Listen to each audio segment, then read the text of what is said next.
The special grade curse, Mahito, one of the main antagonists of the first half of Jujutsu Kaisen and someone that we've all come to literally hate throughout his run in the anime and manga. Initially shown to be a playful cursed spirit, we learned how deep his malice goes and how much havoc he can truly cause. Being the special grade curse that reflects the hatred that humanity has for one another, we learn through every gut-wrenching encounter with this terrible cursed spirit his ideologies and how it ultimately shapes him to be an incredibly deep and admittedly amazing villain as a result. In this video, I'm going to be taking a look at Mahito's character arc throughout the story thus far and showcase why he was the type of villain that made me physically angry whenever he was on screen. So without any further ado, let's jump right into it. It's important to understand right off the bat that cursed spirits are the embodiment of fear, hatred, jealousy, and any other negative emotions you can think of. On top of this, the greater the negative emotion towards that specific idea, concept, or thing, the stronger the cursed spirit will become. This very same concept closely resembles the power system of devils from Chainsaw Man.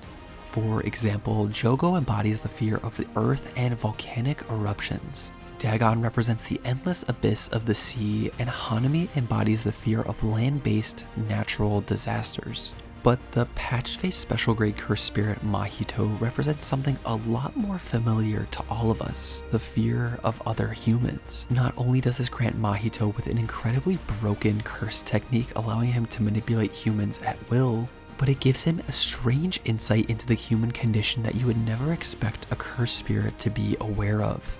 And it is for this very reason that I think Mahito is hated so much. Mahito's introduction to the story immediately sees him as a master manipulator, toying with human life and tainting all those around him. Take Junpei for example, the incident that truly started the massive rivalry between him and Yuji. In an attempt to bring out Ryomen Sukuna, Mahito essentially made it his mission in life to absolutely shatter Yuji Itadori's will at all costs. In order to do this, he took advantage of a person Yuji had grown incredibly close with, a high schooler named Junpei. As was typical of Yuji's character, he did all that he could to see the good in Junpei and formed a close bond and connection since it was clear that Junpei didn't have very many friends. Mahito, seeing that the boy had an aptitude for cursed energy, took advantage of Junpei's naive and confused nature to completely taint him against humanity. He revealed all of the gross aspects of humanity to Junpei and as a result caused him to curse and hate all of those around him. This is the first time that we truly get to see how sadistic Mahito truly is. Even more surprising is how Mahito does nothing to hide this from Junpei whatsoever. Instead of suppressing who he actually was, Mahito uses his sadistic nature to appeal to the loneliness and darkness that Junpei was originally feeling. This is apparent when he simply kills innocent humans while they're in a movie theater and doesn't even bat an eye. Junpei, witnessing all of this, doesn't seem to care, just for the simple fact that Mahito was nice to him and all he really wanted was a friend. But when it came to the fateful encounter between Mahito, Yuji, and Junpei at the school, Mahito remarked how he was disgusted by how gullible Junpei really was. He berated him for being so stupid and not being able to recognize the evil right in front of his face. To me, this highlights Mahito as the irredeemable villain that he always was and will always continue to be. Even more so, this is the point in the story where Yuji learns the true nature of what cursed spirits actually are. And this theme will continue to come back time and time again through Mahito's battles and interactions with our main cast as one of the central themes behind his character. You see, the thing with Mahito is that he never hides his true self. He stays true to himself because, well, that's all he knows. And this is no more clear than when Mahito says, "A nature of a curse is to lie, deceive, kill, and hurt, just like how a human eats, sleeps, and plays." On a surface level, this quote is terrible, sure, but on a deeper level, it's difficult to blame Mahito for thinking this way. Curses, just like humans, are born the way they are with the ideals imprinted on them based on which negative emotions they were cultivated from.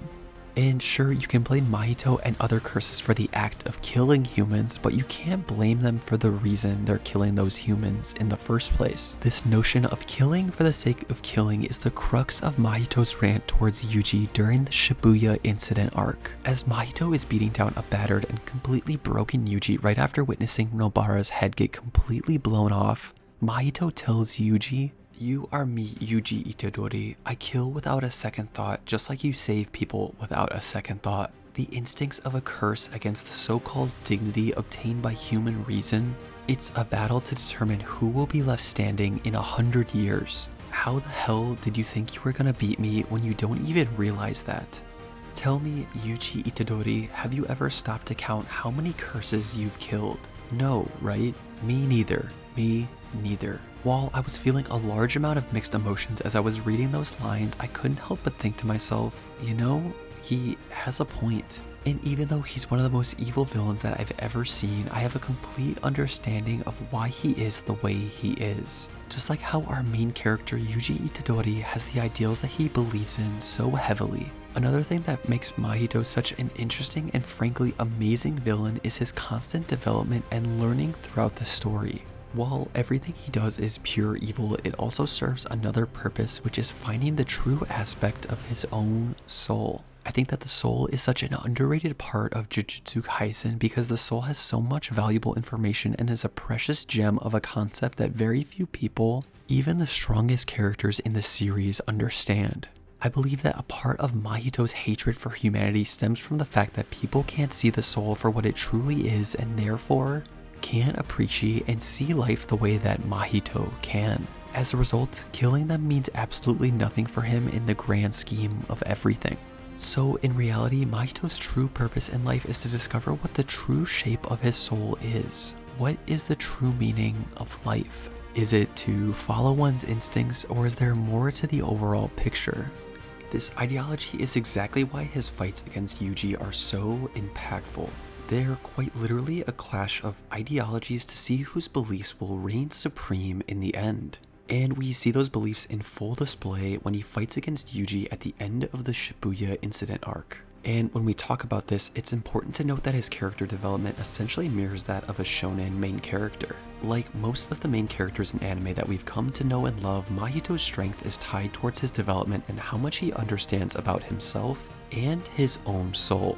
Take for instance the time that he performed Black Flash or mastered the 0.2 second domain expansion. A really ironic thing about Mahito that I wanted to point out about him is that although he's an incredibly selfish and undeniably evil character, there are moments where he showcases a small glimpse of appreciation and humanity regarding his development. As mentioned before, when he mastered the Black Flash as well as the shortened domain expansion, I believe in his own twisted way, Mahito was showing appreciation for those who influenced him and taught him those things. If not for the people he had fought and the experiences he had, he wouldn't have achieved the heights that he ultimately did. So at the end of the day, who truly is the character of Mahito? Well, Mahito is a character who knows exactly who he is and doesn't shy away from it at all. He's a character that embodies the absolute worst humanity has to offer and truly doesn't care about the lives that he ruins. Killing is what makes him a curse, and killing is what makes him happy. He's a character that I believe lives without any regrets since he's arguably one of the characters who knows the absolute most about himself. Something that isn't too commonplace when it comes to major antagonists in fiction. Overall, he was an incredibly written character with deep complexity and will go down as one of my favorite villains in recent shonen. If you like this JJK content and want to check out more videos on this amazing series, click the link right here for a playlist where I analyze all of its wide cast of amazing characters. As always, thanks for watching and I hope to see you in the next one. Stay curious, anime fam. Peace.